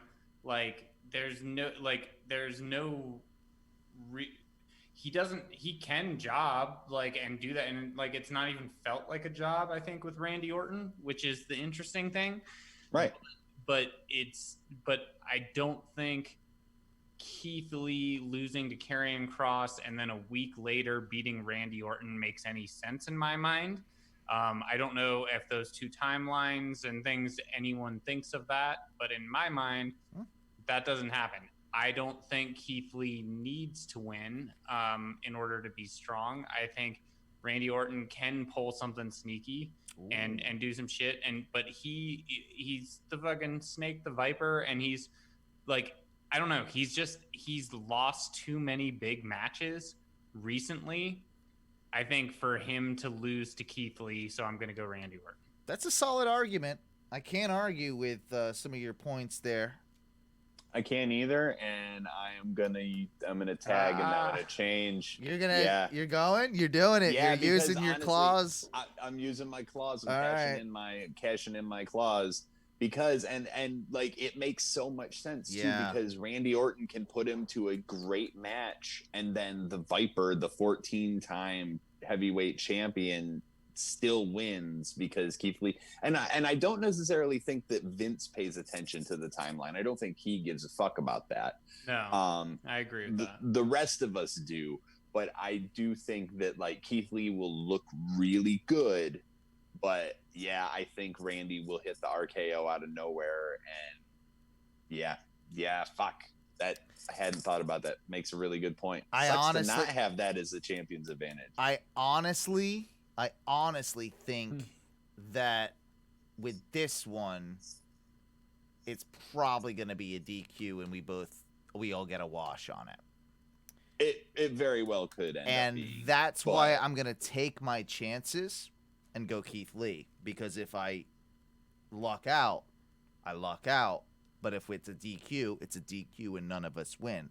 So I do respect I understand. That you obviously don't understand how a DQ works. A DQ, there will be a winner. Oh, yeah, no. I meant double DQ. I meant something that's a double DQ so that neither one wins. That's what I'm going with. I see with this one, I don't think they do a screwy finish. I think they're gonna do a clean one way or the other. I think it's a screwy They're gonna make finish all Keith the Lee way. look really strong. They're gonna make him look really strong. He's gonna make himself look really strong. And the Viper Randy's might gonna help cheat him to look win. really strong. Keith Lee's gonna fucking literally work his fucking ass off, and it's good and good for him. He fucking deserves it. Yep. At the end of the day, he just got called up. He just lost the title. There's no way that you fucking have him then beat Randy Orton. If he cannot beat Karrion Kross, he can't beat fucking Randy. I think he wins by DQ, and that's what will get me that one then. So, the final main event that we have on paper right now: Bray, Braun, and Roman in a no-holds-barred triple threat match for the Universal Championship. This seems like an obvious one, but I think it's tougher to call than most people are expecting. I do think it's very. It's obviously not obvious. That's one of my things. Yeah. Braun takes the pin from Wyatt. Yep. So I say Wyatt. Damn, It's too obvious to make Roman fucking claim. Braun takes the pin from Wyatt. I think it's, you can't. You got to give Roman something to chase, otherwise it's just back to everything we bitched about with Roman. Title is eventually ending up on him. We know that, but at Mania next year. Yeah. B-dubs all the way, Bray Wyatt, right? Like we're calling it. Yeah. I couldn't be more in agreement. You guys are completely right, which is odd. I thought someone would probably do the Roman thing, you know. I think yesterday or before yesterday, all of us would have. Like Sunday night, if we had to do predictions for Backlash, we've now had time to think about it. Correct. Like let it play out in our minds a little bit. I would like to. I don't know if you're okay with this. That I have predicted matches here. We don't have to. I'm not saying we call these, but I just want to see if you guys think that these are matches that could happen. Oh, sure. Yeah. I'd like to hear them. What are they thinking? Jeff Hardy in a rematch against AJ Styles. Okay, yeah. How the fuck did I forgot that he won the Intercontinental title? What the defending the IC title. Yeah, they have not been playing that up. Was he hurt or something? I don't know. No, I don't know. I don't know what the fuck happened with that. Because they don't know how to write a 2-hour-long program with all the people that they have, and so that like people get cut out of things. I think, like including the IC title picture. You know, like it must be part of it. Like, why was Big E not a part of SummerSlam, for Christ's sake? That's true. After this build. Yeah. Why was Retribution not a part of SummerSlam? Oh, well, we should talk about that too in a second. After we should really quickly, because Owen and I did talk about this last night too, and interesting things. I'd love to get Duncan's harsh no on our thoughts. Yeah, let me. Can I pee real quick? I'm dying. Yeah, I'm gonna keep going through these matches. Are you cool with that? They're predicted. No one knows. Matt Riddle versus King Corbin. I mean, seems like it would be. Seems like it would happen. It seems like it would be rushed to put it on Payback. I mean, it would, but then again, how much of a build do you give that feud? To be entirely honest, you know what I mean? Like, they're different enough that like you can't let it run super. It's probably going to be like a 3-match program, and Corbin will win the first one. You know what I mean? Like there will be some screwiness, and then finally Riddle gets the last win, like something like that. Yeah. I mean, also, how the fuck do you leave the IC title off of SummerSlam? Like they had enough time that they could have done something. Dude, they had planned. There were times when I was looking at my watch, and by watch I mean phone. And yeah, and that's what we all mean when we say watch. Yeah, even though I have a watch. I do too, and I still look at my Yeah. phone, except when I'm talking into it to you and Owen. Yeah, but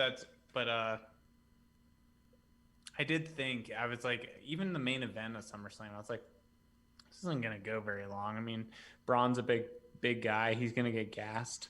Right. You know, I don't know. I just think it's so. I thought it was so funny, especially for that match. Like when they're like, "This is what was it? No DQ or fucking Falls something. count anywhere. Falls count anywhere." Like, okay, falls count anywhere, and then like they kept Thunderdome. mentioning it as they're getting into the ring, and I was like, okay, but they're in the ring, Right? And they only went to Gorilla. And then they went right back to back. They didn't go anywhere else, which again, I don't know. As much as WWE can do, you know, I feel like there's been so much more that they've done when there's falls count anywhere matches that didn't feel like a falls count anywhere match for me. But anyway, so other ones, maybe MVP and Shelton Benjamin against Ricochet and Cedric Alexander. Who knows? Who cares? Maybe something with Heavy Machinery and The Miz and John Morrison. And I do like this one, which is why I glossed over those other ones to get to this. Aliester Black versus Kevin Owens. Oh, well, that leads completely into what just happened on Raw.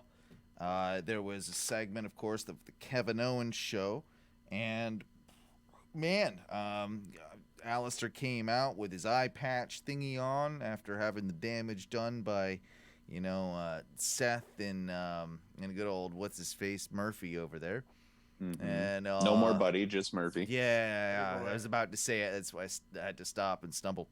But yeah, he came out with an eye patch on, and then pretty much black masked KO for no goddamn reason. He probably had a reason for it. He was just mad that KO brought up that his eye was fucked up, and he's still pissed off about things. So that's a valid reason to be pissed off, I think. He's just like, you play the clip, like, I don't know. He was a bit of a dickhead. It was for sure the beginnings, if not like kind of the definitive heel turn for Aliester Black, which we've all said, I think, needs to happen and has needed to happen for a while to give him some credibility and edge that he's lacked on the main roster. And with KO playing such a great face right now, I can say that, yeah, like it really kind of worked for me. Like, that's a guy that don't hit my KO. Don't do that. Like, you rule. Like, I'm also the kind of guy who can take a loss to build a character. Yeah, absolutely. Yes. Which that then leads me. I mean, it's obviously not an established match, but talking about Retribution, talking about Aliester Black, this sort of thing. So we ended up talking about Retribution and what happened. And actually, the only reason we talked about it is because we were talking about my dog. Owen and I were checking in. I finally was talking to him about it, and then he was like, "Oh, I'm watching Raw," and I was like, "Oh, what's happening?" I was like, "I'm not watching it." He's like, "Retribution." It was the very end of the show, and he's like, "Retribution's fucking tearing up stage, fucking Dominic and fucking Ray, beating them up, fucking, they came out, and then Murphy and Seth are at the top of the ramp looking, and it's kind of this ominous overlooking, right?" And so then the thought was, and let me say this as well. Like, they've been throwing out red herrings for who could be behind Retribution for like a little while too. Like right. Like they threw the Miz even in there. Like, if you watch parts of SmackDown, like they're doing it with guys you don't necessarily think of, but are kind of heelish. Seth now being, I think, personally one of them, as Buddy and him look down. Maybe possibly, the Monday Night Messiah could be behind Retribution, like the thought crosses your mind, right? Like, it falls into line. You have a Messiah and you have prophets, and like Retribution, then you have people who are then trying to prove themselves an allegiance to this Disciples. person without necessarily like being, but then the thought is that's a fucking fake out, right? The fake out is they're fucking everyone else up. Eventually they're gonna fuck up Seth Rollins and fucking Murphy. Right. Who is actually behind it? It's like this Dark Order type thing. And I'm not I'm not saying it's the exact same. It's just similar type thing, you know. But they have a way they could do it. And then my thought was how fucking badass it was. And this was just because I was watching the 24 documentary, and when they were doing Mania, you see in one moment, I think it's KO, I forget exactly, but Aliester Black is in the fucking background, and he's wearing a fucking like all black suit, and he fucking like gives the fucking like horns or something like that, you know, and to the camera, and he's just in the background, and I was like, fuck, dude, that guy could be a fucking like if you had all these dudes in black hoodies and shit running shit darkly, and you had eventually someone who could be this, and he doesn't always have to wear it, but I saw that like power of like, because it hit a nerve somehow, right? It hit a nerve, and it made sense the way Vince would think, at least in my mind, because he wasn't hot on Aliester, but if you have that darkness and that mystique, but then you like prop it up with this like a suit or something, and you're overseeing this thing, you know, now I think Vince is kind of fucking in. I could see. Know, I always heard that it was never that Vince wasn't hot on Aliester. He thinks he's a great talent. It just he wasn't hot on that particular gimmick. Like Vince only likes the goofy kind of religious shit for the most part, right? Like when he's making fun of God, right? Yeah, it's too dark for him. Well, when you are God, it's kind of hard to. That's what I'm saying. When you have that God-sized ego.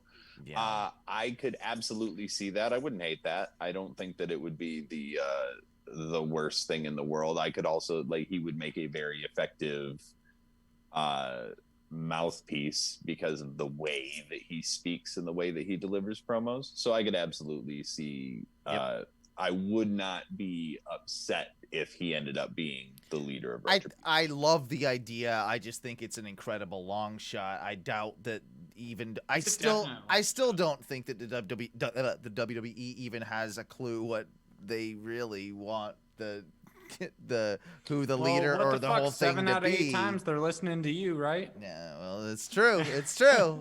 Maybe I'll let them know. I just don't know that I see. Because didn't you, Owen, like mention yesterday, like planting the seeds for Aliester to join Seth and Murphy? I saw a little bit of that, but that could also be like, I hate to say double red herring, but now you're thinking. I don't see that. Like, I just don't see that as being. Alister's too fucking strong to be. Like, exactly. I don't see that either. I don't. Murphy's a bitch. That's why he's there.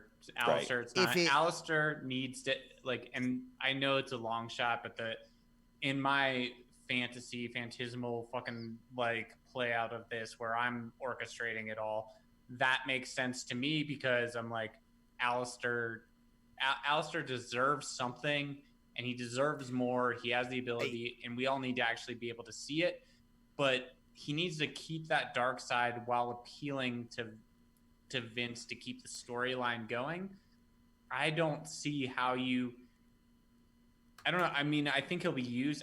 I want him in a main story. I guess that's what I fucking want. That's what I was kind of saying with the Seth thing, is that not necessarily that he would actually be, with Seth, but more or less that he would fake him out in the sense that he, like, we all know as viewers that there's something not quite right, even though he's pledged his allegiance to Seth, that he's only doing it to fuck over Seth later down the road and have that manipulative kind of nature towards it. That's where I was coming at it from. Like, not necessarily that he would be a disciple per se. He would pretend to be a disciple. That was just an idea that I had and I thought could, kind of work if they're not like, I mean, the Retribution thing still, to me, like, it's either going to work really fucking well or it's going to be absolutely terrible. and ways the to longer that they go on without a sort of like without anything for it, I think it's not the NWO. And even that it was a slow build, but it wasn't this slow of a build. No, and there was an end goal. I'm not sure that there's an actual end goal. Yeah, I don't know that they have They could plan. lose it just like the hacker or something. Although I did just Google SmackDown hacker. No, I did just Google what is the opposite of a Messiah. And Aliester Black fits into it fucking perfectly. Mm-hmm.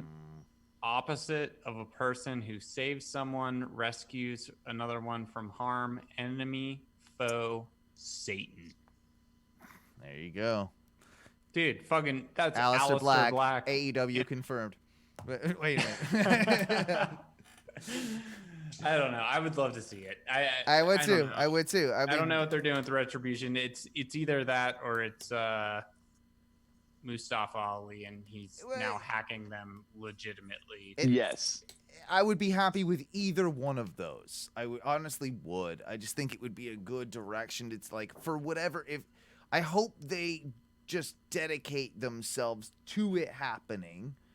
And that there's actually like some payoff from it, like that it's not just kind of a mid-card bullshit thing. That there's some, like somebody that's really pushed from it. They're doing it in a big angle, like with Dom and Ray and Seth, and they're closing shows with it. Yeah, like skipped SummerSlam with it, but we're closing every other show with it. It's just interesting to me to see that it didn't have any bit to do with SummerSlam at all. Yeah, right? That was odd. That makes you that leads you to believe that they actually don't know what they're doing with it. Right, absolutely. Right, I would agree. Or they just felt like, oh well, we can't have Retribution do something and Roman Reigns come back. What if Roman Reigns gets outshined? Yeah, I think that was part of the idea. But is Retribution a synonym for Payback? I mean, Payback. Oh.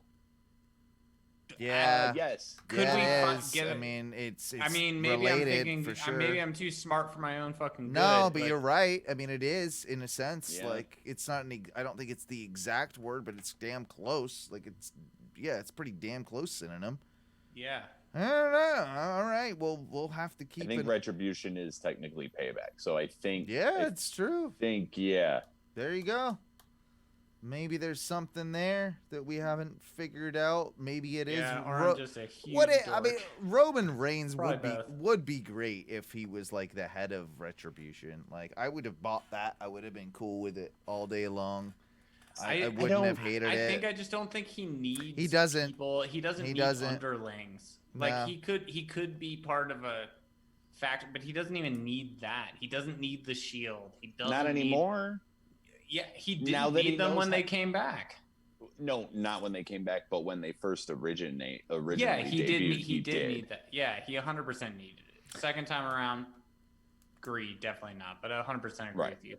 There's something weird that we haven't figured out that's probably like there that it'll be interesting see. Just because there's so little time to build anything for the fucking pay-per-view on Sunday, which is good because we can't be smarks and guess everything and figure it all out before it happens. Like we might actually get some surprises, and that's like it's not that's bad. what I'm it's hoping not a bad for. thing. It's not a bad thing. I wouldn't want a pay-per-view every week, but at the same time, like I can see because they practically did that. Yeah, but they did. It was every 2, but it was close enough. It was awful too. Still, well, now this is every week. But I think what is this after this Clash of Champions before Survivor Series? You might be right on that, but of course we've got All Out the next weekend after this. Yeah, one. I'm just talking WWE, I guess. Right. I'm just trying to think of like storytelling and arcs, like how much time they're giving themselves. I know they were saying it's kind of an experiment to do this, but I also don't think it's just like a random experiment. I think they're gonna set some things up that eventually there's going to be a long storytelling arc that happens from Payback to Survivor Series, I think. So I don't think whatever's in between is the biggest deal, but there is going to be time. There's going to be time. I mean, there's not going to be the 3 or 4 weeks. There's going to be 5 to 7 weeks. I mean, well, no, 5 to 6. We'll see. That's an interesting point. Do you guys want to just do a couple quick little things and then get out of here? Because we're right around that 2-hour mark, which is like where we should probably keep it, because I don't listen to 3-hour podcasts. So I was like, whatever we do, it's going to take more than 2 minutes anyway. So it's true. But I wanted to bring up that one of the funniest stories that I heard, I think today, and that they were originally, and they've been promoting Xavier as being the new host of Talking Smack, which, a show on the network that they just brought back. I did read this. Yep. This fucking kills me. So they're like getting ready. Like, if you didn't notice and if you didn't watch Talking Smack, The Miz ended up like hosting, being one of the hosts. So from what it sounds like, and all reports, according to even Meltzer, the WWE forgot to tell Xavier that he was going to be the host of the show and when to show up.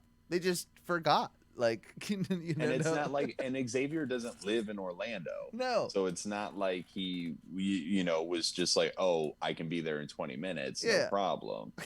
Because fucking Xavier lives in Georgia somewhere. Exactly. So yeah, that's fucking classic WWE. Classic big corporation, just for like letting something. That is you're very just one true. of the numbers, and we're bringing something back that was cool, and then we cut it, and now we're bringing it back, and now we don't have Renee and this, that, and well, I guess we'll bring you back. And oh shit, did I forget to tell you? Are you on Twitch right now? You're supposed to be on our show. Yeah. Right? Wait a minute. Yeah. Why are you not here? Somehow the Miz is just like hanging around. They're like, fuck, get ready to go on the show. Oh fuck, and he's like, I'm always fucking ready. I live in the real world. Yeah, right? I mean, to be honest with you, he's really good at that shit anyway. So he is. Kudos to him. Like, I mean, he's great. He's the guy that you put there when you have a call out. Like, throw that guy in the mix. Like, no problem at all. But I just thought that was hilarious. The other little bit of news I wanted to wrap up on and wanted to hear your opinions on is that apparently Shaq wants a match with Cody Rhodes. Yeah, I don't ever want to see that ever in my entire life. Done. Like, no. I think didn't he just sign a new contract with TNT or something? Yeah, that's what it was. Which is, that's why. So, okay, if he wants to talk, whatever, okay. That's the pop. Done. Over. Fizzle. We don't need a match. If he needs to appear on AEW, that's dude, for someone like Cody, who's been fucking putting it in and working every single week, especially for the TNT Championship, minus a week or two here or there, but putting in fucking great matches week over week, doesn't need to put in a fucking shitty match with Shaq. Yeah, doesn't need to carry reason. Shaq. He's not gonna do anything for fucking Cody Rhodes to be in a fucking match with Shaq. No, I don't think it happens. Maybe there is an appearance, just because of the TNT relationship between the NBA and, of course, like AEW and all that. Like, I can see that maybe working its way in, but yeah, I mean, I think we're all in agreement on that. Put my balls on your drums. That's what it sounds like. Yeah, nutsack on the drum set is what's happening. Here's your Moby Dick. That being said, I think it's time we roll out of here. It's been a wonderful show. We'll throw on some tunes to wrap us up. Boys, tell everybody how they can find your podcast on the internet. I didn't know I was going to be on the spot. Nobody Cares Go Harder.com or Nobody Cares Go Harder on anywhere you search for podcasts. You will find it, and you will find Duncan and I talking about conspiracies in life and anything else that happens, all the things that we love and all the things that we fucking hate, and obviously all the things that make the list. You're goddamn right. That being said, if you don't know already, I host a radio show every Thursday evening at 8:30. It's called the Oh No Radio Show. You can check it out on this very channel, twitch.tv/ONRS Live. You can find it at all your podcasting networks and platforms and all those things. Of course, we've got the Onion Challenge coming up, which we implore you to donate towards. Just go to ohnoradioshow.com, look on the right-hand side, and there'll be a little button that says donate so that you can make my co-host, Mikey B, eat as many onions as you would like. Whew. That being said, of course, odowrestling.com, anywhere you find us. Please join us every Tuesday at 9 p.m. Over at our twitch.tv/ONRS. And of course, boys, what the hell do we say when we get out of here? Woo!